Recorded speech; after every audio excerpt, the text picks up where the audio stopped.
Friends, আমাদের আজকের টিউটোরিয়ালে তোমাদের সবাইকে স্বাগত। এই টিউটোরিয়ালটি আমরা সাজিয়েছি ইংলিশ স্পোকেনের উপর। ইংলিশ স্পোকেনের এই টিউটোরিয়ালে তোমাদের একদম শুরু থেকে খুব সহজভাবে তোমাদের ইংলিশ স্পোকেন টিউটোরিয়ালগুলো দেওয়া হবে এবং এখান থেকে ধীরে ধীরে কঠিন দিকে যাওয়া হবে। তোমরা বুঝতে পারবে না তোমরা ইংলিশে এতটা পারদর্শী কিভাবে হয়ে গেলে। তো আজকের টিউটোরিয়ালে আমরা জানবো দুটি ডায়লগ সম্পর্কে জানবো। প্রথম ডায়লগটি হলো, যদি তোমার রাস্তায় কোনো পরিচিত বন্ধুর সাথে দেখা হয় তাহলে তুমি কিভাবে কথা বলবে। চলো দেখে নিই ডায়লগটা। Hi Kuhu. Hello Keka, how are you? I am fine. You? I am fine too. Where are you going?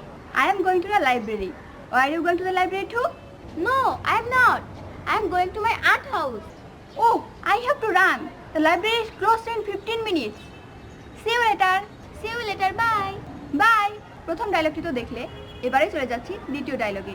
দ্বিতীয় ডায়লগে তুমি রাস্তা খুঁজছো, মানে তুমি একটা জায়গায় যেতে চাও কিন্তু সেই জায়গাটা তুমি চিনো না, তুমি অন্য একজনকে জিজ্ঞেস করবে।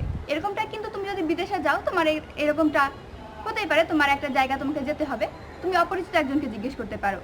সেটা কিভাবে তোমাদের জিজ্ঞেস করতে হবে, কিভাবে তুমি কথা বলতে পারো, সেটা নিয়েই dialogue 2। Excuse me, I am looking for the hotel Sonargaon. Do you know where it is? Sure, it's down this street on the left. Is it far from here? No, it's not fur.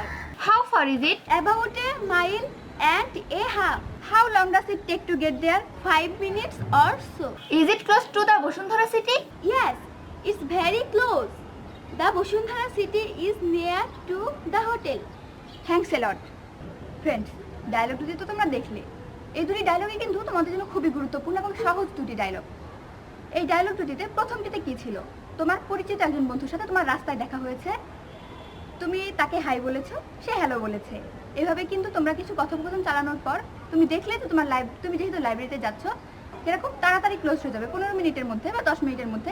তখন তুমি বলে যে ও I have to run, এরকম করে কিন্তু তুমি তোমার প্রথম ডায়লগটা বলতে পারলে। আবার দ্বিতীয় ডায়লগটি তোমাদের জন্য আরও বেশি গুরুত্বপূর্ণ, কেননা তুমি যখন অপরিচিত একজন মানুষের সাথে কথা বলবে তখন সে বাংলা জানে কি জানে না, কিংবা সে কোন দেশে সেটা কিন্তু তুমি জানো না। সেই জন্য ইংলিশে বললে সব দেশেরই বোধগম্য ভাষা ইংলিশ, মানে প্রায় সবাই বোঝে, এই কারণে তুমি ইংলিশে কথাটা বলতে পারো। দ্বিতীয় ডায়লগটিতে তুমি হোটেল সোনারগাঁও খুঁজছো, মানে তুমি সেখানে যেতে চাইছো হোটেলে, কিন্তু তুমি জানো না কিভাবে যেতে হয়। তখন তুমি একজনকে বললে, এক্সকিউজ মি, আমি সোনারগাঁও হোটেলটা খুঁজছি। ইংলিশে বলছো তুমি, আপনি কি জানেন যে এটা কোথায় আছে বা কিভাবে যেতে হয়? তখন সে বলছে শিওর, এটা অমুক জায়গায় আছে, এভাবে যেতে হবে। তখন তুমি আবার জিজ্ঞেস করলে, এটা কি বসুন্ধরা সিটির খুব কাছে?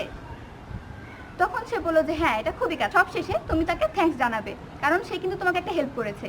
আর এর শুরুতে তোমাদের হাই হ্যালো বলার দরকার নেই, এক্সকিউজ মি বললে হয়ে যাবে। বন্ধুরা, এতক্ষণ সাথে থাকার জন্য ধন্যবাদ। দেখা হবে পরবর্তী টিউটোরিয়ালে, ততক্ষণ পর্যন্ত সাথেই থাকো।